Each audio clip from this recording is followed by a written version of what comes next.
Matthew chapter 12, Mark 2, Luke 6 will be our text this morning. We're going to go over to the latter two to begin with because it's dealt with in more detail in the first one. Matthew 12, Mark 2, and Luke 6. Now we're still on the second question. Are we allowed, according to Scripture, to speak of absolutes of right and wrong in all contexts for all people? Last Sunday morning, we were looking at some interesting questions in the context of emergencies that arise, lying, stealing, killing, so forth, things that have to be done, the cultural context. And you know, if all of this is right, if you'll be turning over to Mark 2, that we were saying last week about cultural context, and we can also ask the question, does that mean that we, Westerners, that we have an advantage over people that live in other parts of the world? Because it seems like our culture is more in tune with the Bible so that we don't end up doing things like they do in Africa or South America or Australia or wherever. So then you have to ask, does the Western civilized man really have an advantage over others in his Christianity then? Which is an interesting question in itself, which really poses a lot of problems.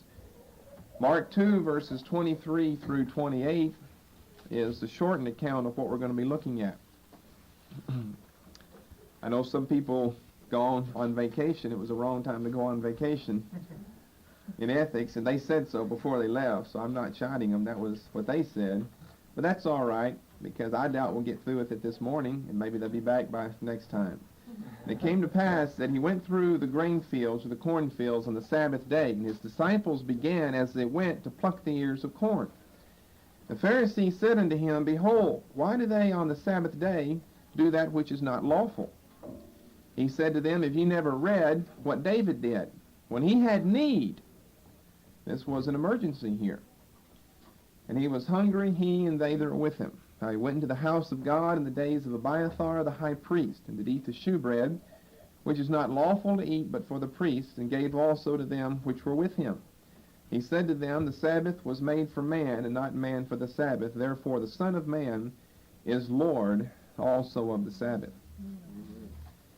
And then in Luke chapter 6, verses 1 to 12, you don't have a lot of addition. I think Mark gives us an addition concerning that statement about man and the Sabbath that we don't find in Luke and Matthew. Luke more or less gives us the date that all this is happening, so we turn over here, the second Sabbath after the first. Luke 6 and verse 1. It's the same account here of going through the grain fields and plucking the corn to eat because they're hungry. And Jesus, whenever they have come and questioned him concerning the conduct of his disciples, gives them this response in verses 3 and 4. Didn't you read, or don't you know, what David did whenever he was in the same situation? In verse 5, the Son of Man is Lord also of the Sabbath. You see, he doesn't give us that statement that Mark did. But then I want to major over in Matthew, because Matthew gives us more examples in Jesus' response to the Pharisees whenever they came and asked him about the conduct of those that were following him. Matthew 12, verses 1 to 13. Now, have you been thinking about this week? Absolutes of right and wrong. Have you practiced it? Took off speeding to find out whether God would strike you with a lightning bolt. You'd find out whether it's ethical or not.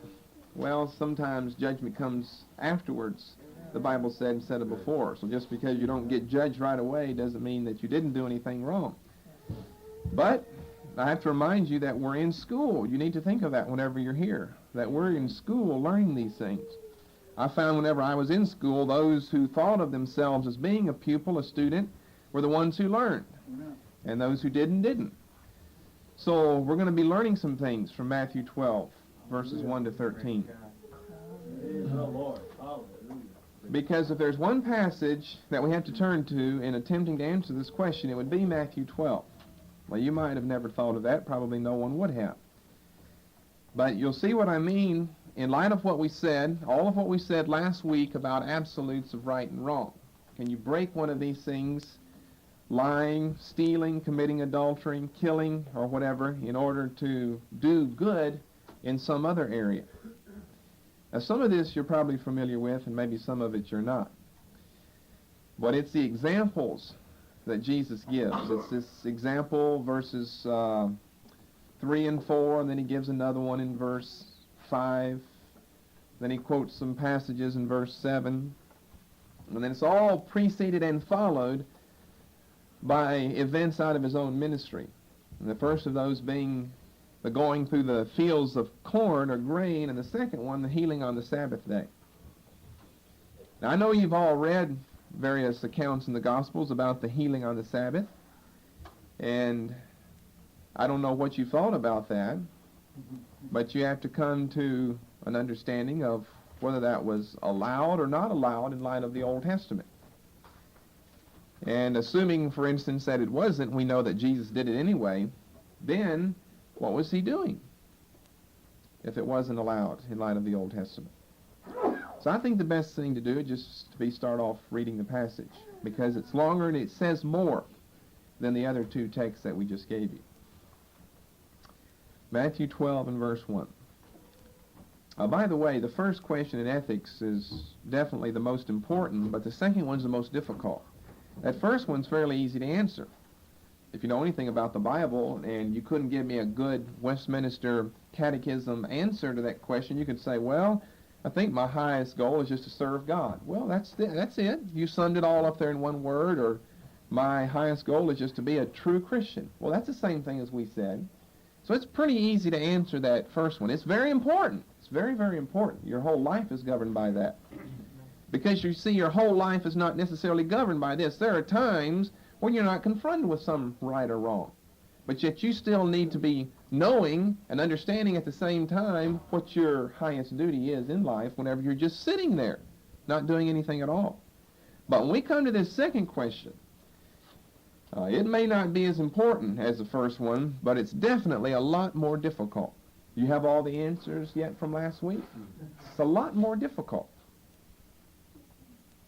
And I didn't get this out of a book, except the Bible, that book, because no one ever seems to think of Matthew chapter 12. But I came across this a long time ago and was always wondering, you have to wonder when you see things like this, was always wondering, well, when can we break something that's right in order to perform some higher good? We talked last week, are there such things as a greater and lesser evil? And if that's true, then there's such thing as a greater and lesser good. In order to get the greater good, sometimes you have to take the lesser good, which may be an evil, whenever you compare them. So it's very, very difficult to come to an answer on this. And that's why I think I said many times last week, you have to choose your words very carefully what you say. And because you probably aren't being that careful, that's why you don't know the answer yet. You have to choose your words very, very carefully. But it's very important to know this. It's very important to know, can you do all those various things that we talked about? It's very, very important to know that. So let's try to gain some understanding. We're not studying Baptist doctrine or something. We're looking right at Jesus' ministry. He's going to give us two events from his own ministry that brings this question up about absolutes of right and wrong. And then he's going to give us some examples that he pulls out of the Old Testament. And I think we mentioned again last week, watch out concerning being a punctual Pharisee, where I asked some of you, and you fell into the trap. I asked some of you, well, if you said that you'd be somewhere at a certain time, and you see a dying man beside the road, what would you do? And some of you said, well, I couldn't break the appointment, because I said that I would be there at a certain time. And that's kind of like a Pharisee. Pharisee's not concerned for human welfare. He's concerned for that strict obedience to the law. What he thinks is that strict obedience to the law. Because we're going to get down here, for instance, in verses 10 to 13, with Jesus healing on the Sabbath day. And why aren't they concerned? They're concerned that he's broken a law. That's what they're concerned about. And it shows you right away where their heart is. Why aren't they concerned that this man has a physical need? He needs to be healed. Does it really matter what day you heal him on when this man has a need? The example that I just gave you really is more to the point than the example here in Matthew 12, because you could always say, well, come back on Sunday. For the Jews, come back on Sunday and we'll heal you on Sunday. But if you've got someone dying beside the road, that's a different matter. Because that demands an immediate answer and understanding to the situation and these complexities right away. You can't say, well, I'll come back after the appointment and check on you and see how you are. Remember the case of the Samaritan over in Luke's Gospel?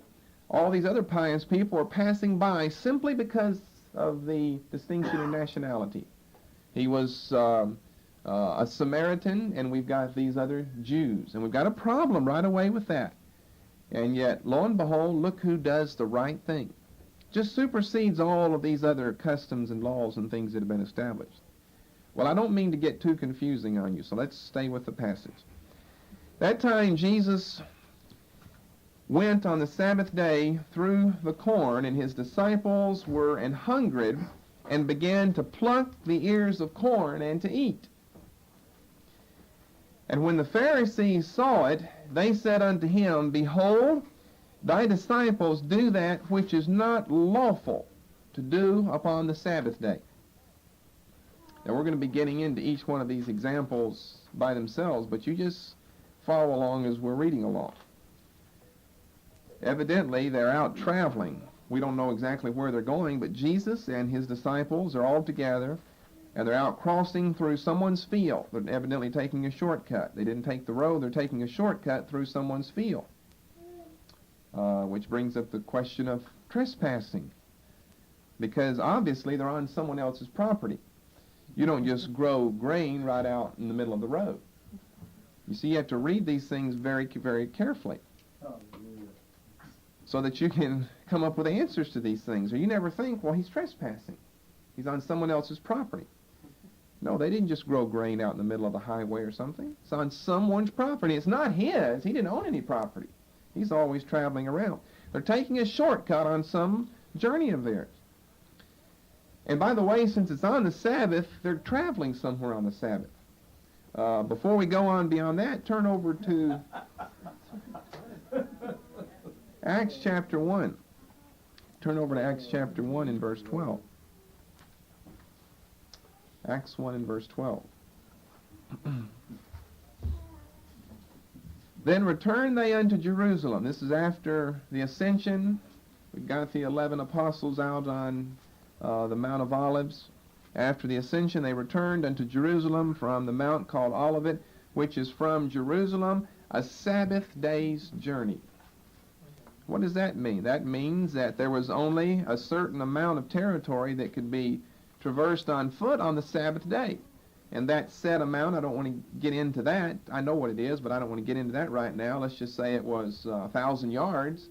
You could not travel more than 1,000 yards. And that unit of travel, of distance, that measure, became known not just as 1,000 yards, but you could also refer to it as a Sabbath day's journey. So the odds are, we're not told this in Matthew 12, verse 1, but the odds are they've gone beyond a Sabbath day's journey. Whenever you're walking around going through some people's fields and so forth, you've probably actually done more walking than is really allowed. So that's what we've got there in verse 1. You see, that's why the Word of God, dear friends, is not just some old book that happened and you think, well, they ate grain back there. We're not concerned about things like that. You get all types of lessons out of this. Sometimes the immediate surrounding or the immediate context is not applicable for today because we don't have Sabbath day journeys and we don't have temples that we go to and so forth. But there are all types of spiritual lessons that are being taught here. That's why the Word of God is contemporary. It does answer all of the complexities of man. It does answer all of the problems of life today, but you've got to know the Word. You've got to be able to study the Word. Amen. So when the Pharisees saw it, evidently they're out traveling too. Because how are they out there in the same field? But when the Pharisees saw it, we'll have to assume, though, that they're not going as far as Jesus and the disciples were going. They said unto him, Behold, and they must have caught up with him in the field. You see, you got to read this and picture it in your mind. I don't mean put words into someone's mouth like a lot of preachers try to preach and they say, I can just imagine what he was thinking. Well, how can you imagine what he was thinking? You don't know what he was thinking. A lot of people say, I can imagine this, I can imagine that. Well, you don't have to imagine. We've got a field. We've got people traveling. They catch up with him in the field. So you have to have all that picture. You see, people read the Bible like it was a book, a story that was told, and the events never really took place. You know that's how people read it. That's why they don't believe all the miracles in the Bible. Oh, I can believe it from a fable standpoint, that it's just a story told, but to have literally and actually happened. Well, don't try to get a picture of Jesus now in your mind. Just see his backward parts or whatever. See the backward parts of Peter and all the rest of them. We don't know what their faces look like, but we know what the back of them look like any other man. So they're out walking. The Pharisees caught up with them and said, Behold, thy disciples do that which is not lawful to do upon the Sabbath day. So we know we're talking about Sabbath day violations. All of these, I think, except one, will end up being a Sabbath day violation. And the one exception is brought into the account by Jesus for a couple of other reasons that we'll get to in a moment. So they've got him stuck right now. Your disciples have broken the law. You see where it says they've done something that's not lawful. What are they referring to? They're referring to law, to the law. They've done something that the law said that they couldn't and shouldn't do. So that's what our questions are. That we talked about last week, about breaking something that we know to be the law of God, such as you shall not bear false witness, you shall not kill, and yet they kill throughout the Old Testament. And yet Jesus, if the Pharisees are telling the truth, that the disciples have broken the law, then evidently it's no big deal with Jesus or the disciples. So then you have to bring up the question, well, if the Pharisees are legalists, then would Jesus be an antinomian? And he said unto them, here's one of his examples now, verse 3, Have ye not read? Now this is a rebuke to them. They were supposed to be the instructors from the Old Testament. So he said, haven't you even read your own law? You're telling me I broke the law. Haven't you even read your own law? You not read what David did? He's not going to use some apostate king or something. King David, the righteous king. You not read what David did when he was hungry? They that were with him? How he entered into the house of God, the tabernacle. Of course, the temple wasn't built at this time. That was with Solomon, David's son. And did eat the shewbread, the bread of the presence, the Old Testament said, which was not lawful for him to eat, neither for them that were with him, but only for the priests. So whether or not you believe the Pharisees' charge, Jesus' charge against David is a valid one, because he said it was also not lawful for David to do what he did. And yet why did he do it? Because of the human need. Verse 5, here's another example. Now verse 5 is the one that's a little more difficult to understand. We're going to come back and interpret all of these difficulties in a moment. Or have ye not read in the law? They said, verse 2, it's not lawful, so he's back to the law. How that on the Sabbath days the priests in the temple profane the Sabbath. Remember, that was punishable by death. Remember that time that during the life of Moses, someone found someone gathering sticks together? Just picking up sticks. What did they do to him? They stoned him to death. Yeah. Now you remember that. And that was just some poor old soul that maybe wasn't around whenever the law was given or read or something. Or maybe he was asleep and missed it, dozing or something. Well, here the priests, we know they knew what was right and what was wrong. And it says they profaned the Sabbath and they're blameless. You ever read these verses before? Ever thought about them before? You probably never thought of them in light of what we're teaching now, though. Absolutes of right and wrong. Absolutes of right and wrong. Is it okay to profane the Sabbath?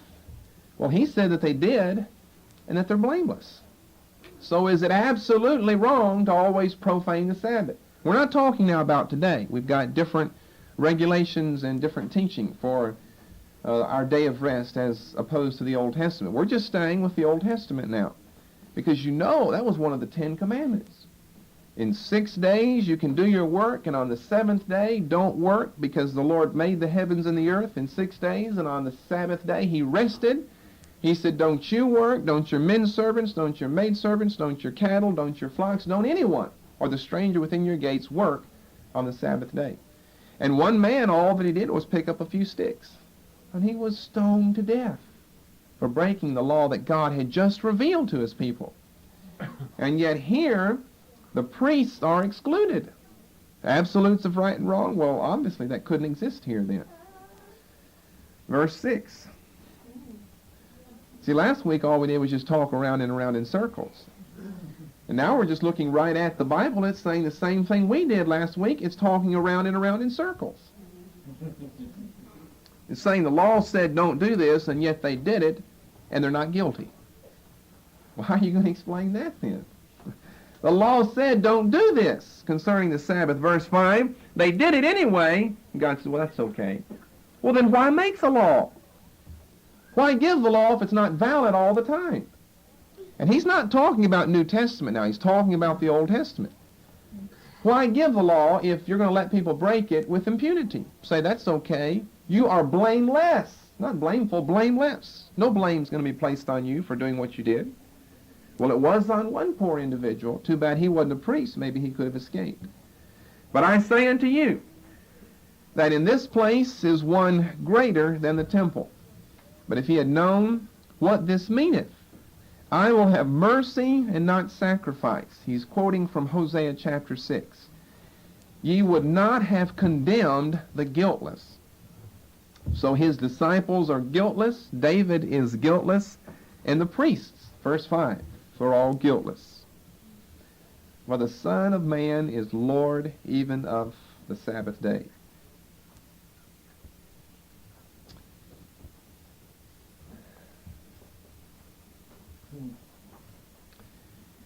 And when he was departed thence, he went into their synagogue. We have to keep on reading to get the final account. Behold, there was a man which had his hand withered.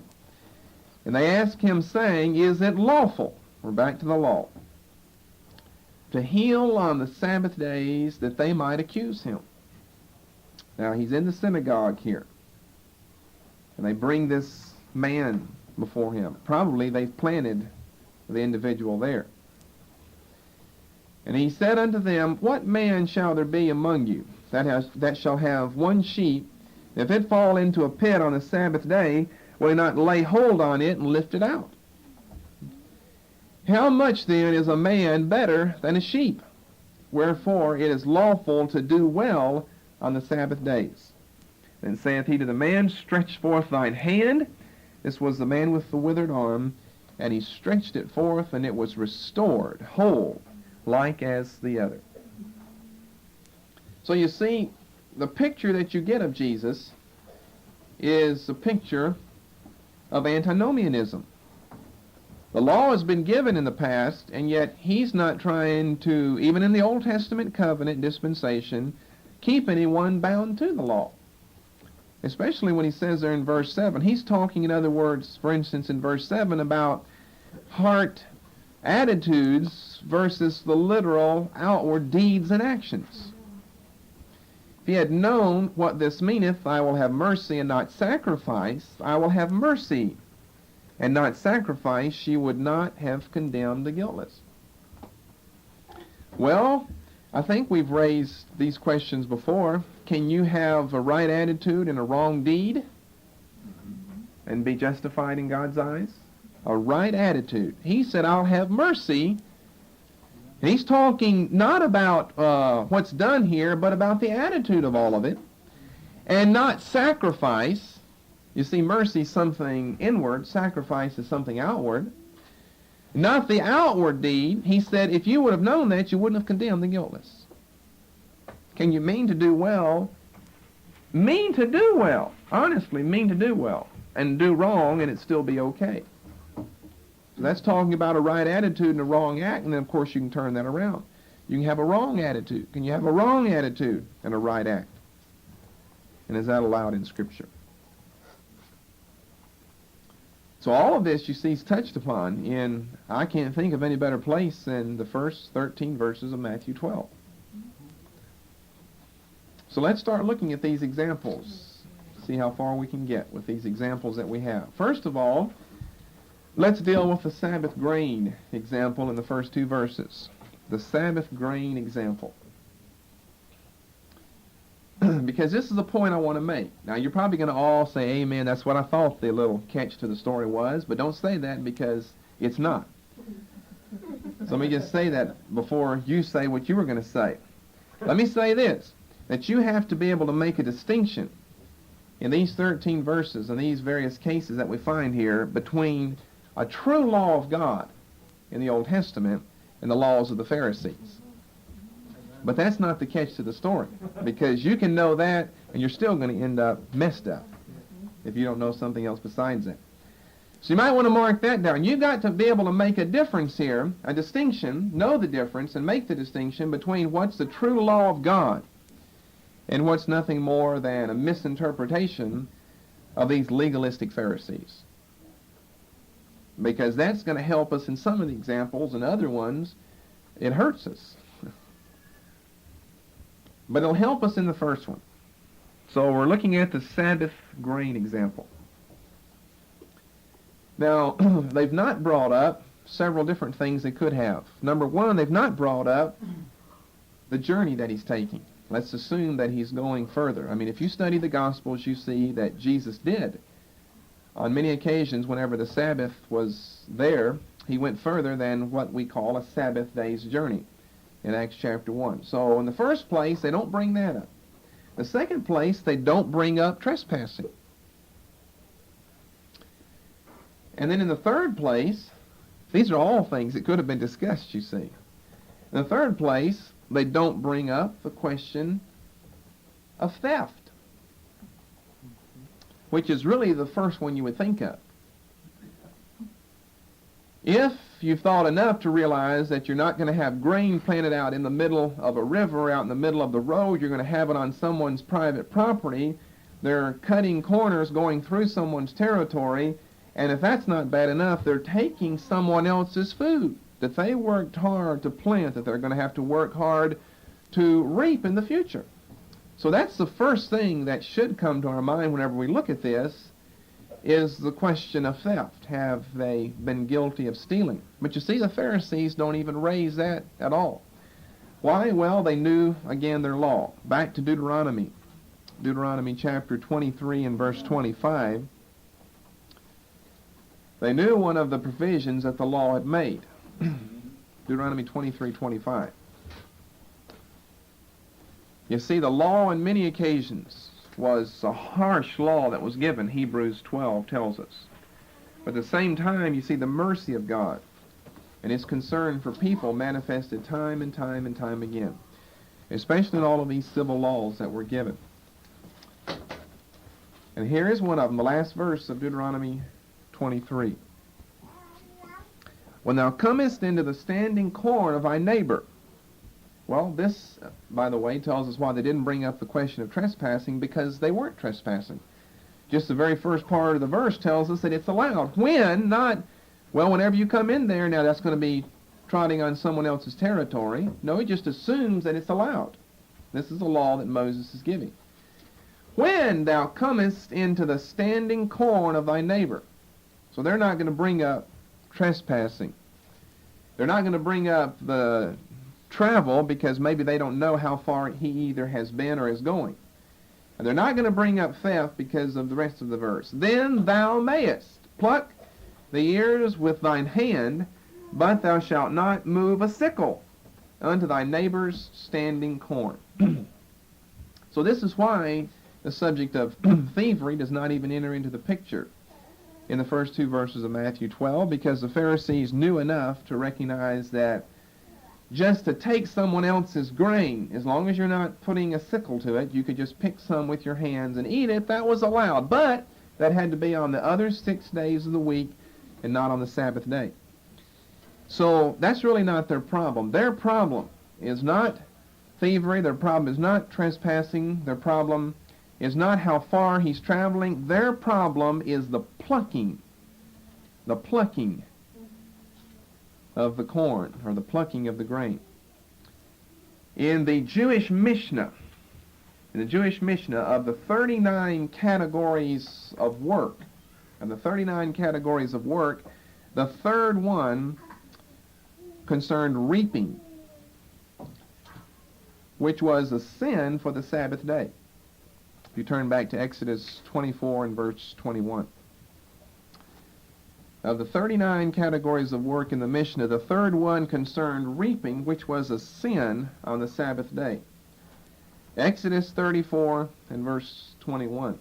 Now these 39 categories of work, we're not saying those are found in the Bible. Those, I just said, are found in the Mishnah.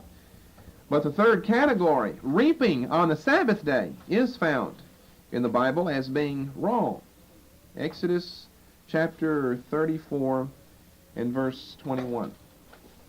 And I assume that we all know about the Ten Commandments. That's why we've not turned over there to Exodus 20 about working on the Sabbath. You're not allowed to do any work, light any fires, or anything on the Sabbath day. 6 days thou shalt work, but on the seventh day thou shalt rest. In earing time and in harvest time you shall rest. So that tells us right away, because the temptation is we got to either get the crops in or get them out of the field in a hurry. It's going to rain tomorrow. It's going to rain the next day. But you can't do it on the Sabbath day. So planting the grain as well as reaping the grain is forbidden. And that's an Old Testament law. You see, that's not just a Pharisaic law. That's an Old Testament law that you cannot reap the grain. And here's what the Pharisees equated. They said that to pluck the grain is the same as to reap the grain. To rub the grain is the same as to thresh the grain. You see, once you plucked it, then you rub the grain in your hands to knock the kernels out of whatever pod it was in so that you could eat it. So if you rubbed your hands together with the grain in it, then this is the same as threshing. And in the third place, once you finish rubbing it together, then you'd have to drop all of the excess chaff and husks and so forth. And that was equated with winnowing the grain. Plucking was reaping, rubbing was threshing, and dropping the chaff once you got through was winnowing. So you see the picture. They're walking through the field, and they pull, let's just say we're talking about some wheat or barley. They pull a head of barley off the plant in the field, and as soon as they pull that off, they plucked it, which in the Mishnah is equated with reaping the grain, which is sin according to the verse we just looked in Exodus 34 and verse 21. And once you've got it, you can't just put the whole thing in your mouth. You've got to get the little seeds, the little kernels out of it. So you get several of them in your hand and rub them together like that. And it breaks it all apart, and you're able to pluck the seeds, the kernels out. And when you're rubbing it together like that, then you're threshing the grain. You had to thresh the grain once it was harvested in order to get the good portions out. And what was left after you ate it, it's like eating peanuts, for example, when they're in the shell. You crack them open, and you've got a handful of shells. You just throw those away. But if you throw it away, the wind might catch it and blow it back and forth, which was counted as winnowing the chaff, because that's what you did whenever you were completed in the process of threshing the grain. Then with an old shovel or a fork, you throw it into the air and let the wind blow all of the chaff away. So they violated, three basic things concerning the reaping of one's crops right here on the Sabbath day. However, the thing to remember about this, obviously, if plucking is equated with reaping, then they've sinned because of Exodus 34:21. But nowhere in the Bible do we find that plucking is ever equated with reaping. Only whenever you can establish that fact do you have sin on your hands, according to Exodus 34 and verse 21. So these religious leaders saw this action as being sin, but the law never equated the plucking, the reaping, the rubbing, the threshing, the dropping of the chaff, and the winnowing. So we don't have some exception to our studies of the absolutes of right and wrong. Now, it's pretty quiet in here. Are you following what I'm saying? Amen. We're trying to find out about, do we have exceptions? That was one of the ways I think I ended last week in phrasing the question, may we speak of absolutes? Are there ever exceptions to what is absolutely right and to what is absolutely wrong? Well, these first two verses, no, we don't find an exception, because all we're talking about is the interpretation that the Pharisees put on the reaping and the threshing and the winnowing of the grain. So in other words, no problem at all here. They're disobeying one of the minutiae of the Pharisees, and that's all they're doing. They're not breaking some commandment of God. Okay, let's come now to verses 3 and 4, which gives us the shewbread example. We've got about 4 or 5 different examples here. We have to find out which ones are exceptions to right and wrong, and are the exceptions based on the Pharisaic interpretation of the law or upon the Mosaic giving of the law, whether it's a valid exception or an invalid one. So if you understand verses 1 and 2, I trust you do, we don't have any problem. That was allowed to do that. They're not trespassing on anyone's property. That was allowed to do. They're not stealing anything. Perhaps they're traveling too far, but that's only a Pharisaic interpretation of the distance you can travel. So nothing has been broken with regard to the Word of God. Our only concern is when the Word of God has been violated, and God says you're blameless when you do that. That's what our concern is. Because we're breaking denominational laws just in meeting this morning and speaking in tongues and so forth. We're breaking all types of denominational laws. Praise the Lord. But that's not what concerns us. We're concerned, are we breaking any of God's laws? And if we are, does he say it's still okay? Would he ever say that? We just read it in these passages. He did. Didn't he? Some of you are afraid to admit up to the obvious facts. I'm not in a tricky mood this morning. Let me say. Maybe that'll relax everyone. You're always looking for some cryptic meaning behind what I'm saying. Well, you're blameless.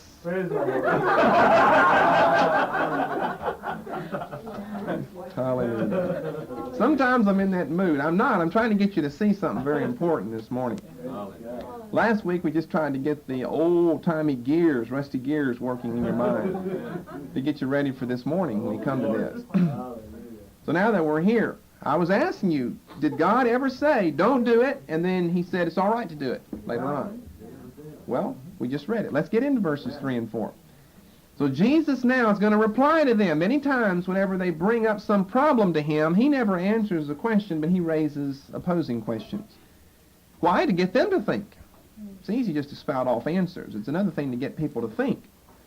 And he said unto them, have ye not read what David did when he was hungry, and they that were with him, how he entered into the house of God, and did eat the shewbread, which was not lawful for him to eat, neither for them that were with him, but only for the priests. So now we've got the shewbread example. Now these examples that we're going to look at, this is the only one that doesn't deal with the Sabbath day. All of the other examples deal with the Sabbath day. There are probably 2 reasons why Jesus brings this example into the discussion, even though it doesn't deal with the Sabbath. In the first place, it's dealing with some minor breaking of a law on the principle of expediency. Now that's not the case of verses 1 and 2, but it could just as easily have been the case of verse 1 and 2. Why? We're still talking about people who are hungry. We're still talking about food. So you see, it could have been the case. The same thing that we're going to be talking about in verses 3 and 4 could have been the case in verses 1 and 2. What if, in other words, plucking of the grain was equated with reaping of the grain in the Old Testament? It could have easily been that way. Then if that was true, then we've got the identical same case when you compare it to verses 3 and 4. These disciples in verses 1 and 2 are hungry. They're hungry. They evidently have forgotten to take any food with them wherever they're traveling, and they're hungry. And so, on the basis of the principle of human need, expediency, you don't say, well, I'm just going to lie out here in the field among all this wealth of food and die of starvation because I wouldn't want to eat a piece of grain because I might have plucked it and reaped it today. No, you wouldn't do something like that. That's not what David did. But you see, that's the old legalistic conception of the Pharisees. If you're out in the middle of the field, you're starving to death, just go ahead and lay down and die. Now, have you ever been that hard-nosed about something? Well, I'll just die before I break that commandment. Well, don't come to any final conclusions now until we get through with everything. But like I'm saying, we've got a different case now in verses 3 and 4. Because we're not talking about the Sabbath, but we are talking about a law of God as opposed to a law of the Pharisees.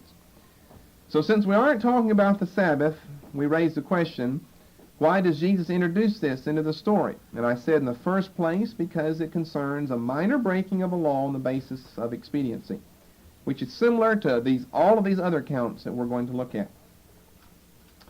And in the second place, and probably this was more to the point, he includes this because it concerns a band of traveling men who have as their leader righteous King David. Well, you see, it's a direct parallel. He's traveling with his band of men, and he's the righteous fulfillment of King David, the greater David. Because he goes on to mention in verse 6 that a greater one is here. So that's probably the very reason, the real, true reason why he brings this into the story. We're going to go back and look at David's account here in a moment. But David, remember, is fleeing from Saul, and he's got a group of men with him. And they're hungry, and they end up eating the shewbread. Well, Jesus has the same thing happening to him and his disciples. They're not fleeing from someone, but they're all traveling in a band together. He's their official leader over them. In other words, he's responsible for their actions, for their deeds, for what they do, just like David was for his men. And since we've got such a close parallel between the greater and lesser David and the two bands of men that are following them, and they're both traveling, then he brings it into the story. So he said, have you never read what David did when he was hungry, and they that were with him? So there you have the other group of men that have come along with him. Now if you'll turn back to Leviticus chapter 24, or before you turn there, look at verse 4 as we're turning away. Jesus said in the middle of verse 4, which was not lawful. So then, of course, when you're studying something in the Gospels, you have to ask yourself a question. Now, is he talking about lawful according to the Pharisees or lawful according to God? Is he talking about a true or false interpretation of the Old Testament? Well, Leviticus 24, verses 5 to 9. Leviticus 24, 5 to 9 will let us know, is he talking about a true or false interpretation? Because he could easily be just back on a false interpretation like we had there in verses 1 and 2. Leviticus 24 and verse 5. Thou shalt take flour, bake 12 cakes thereof, 2/10 deals shall be in one cake. Thou shalt set them in 2 rows, 6 on a row, upon the pure table before the Lord. And thou shalt put pure frankincense upon each row, that it may be on the bread for a memorial, even an offering made by fire unto the Lord. Every Sabbath he shall set it in order before the Lord continually, being taken from the children of Israel by an everlasting covenant. And look at verse 9. And it shall be Aaron's and his sons, and they shall eat it in the holy place. You see, this bread would stay there for a period of 1 week, and then after the week was over, the bread wasn't to be just thrown away or given to the poor who were hungry outside. Aaron and his sons, or the priests that would follow legitimately in their line, were to eat the shewbread in the holy place. For it is most holy unto him of the offerings of the Lord made by fire for a perpetual statute. So in other words, what you've got here in Leviticus 24:9 is a prohibition against anyone partaking of the shewbread. He said, it shall be the priests, Aaron's and his sons. It shall be the priests, and they shall eat it. No one else. But what do we read back in Matthew 12? David went into the tabernacle and ate the shewbread which was not lawful for him to eat. So is Jesus accusing or excusing David in Matthew 12, 3 to 4? Because, by the way, he doesn't say that it was okay to do it. He just said, didn't you read that this happened? We don't get to that word blameless until we get down to verse 5 and we enter into another example. Well, go over to 1 Samuel 21 and we'll take a little time to look at the actual historical account. Obviously, we're going to have to come back to when it happened and see if we can study some of that, see if we can understand what's going on. 1 Samuel 21 verses 1 to 7. Then came David to Nob, to Ahimelech the priest. I don't want to get into the problems of Abiathar and Ahimelech, but you might want to make a note that we started off reading in Mark 2. And Mark 2 said these things took place in the days of Abiathar, the priest. Yet according to the Old Testament, it took place in the days of Ahimelech, the priest. So that's just for your own curiosity. We'll deal with that problem some other time. But you see, we're honest because we point out the problems to you. Because you probably don't remember, we read Abiathar back there in Mark 2, and not Ahimelech. Now Ahimelech was afraid at the meeting of David, and said unto him, Why art thou alone, no man with thee? David said unto Ahimelech the priest, The king hath commanded me a business, and hath said unto me, Let no man know anything of the business whereabout I send thee, and what I have commanded thee, and I have appointed my servant to such and such a place. For the continuation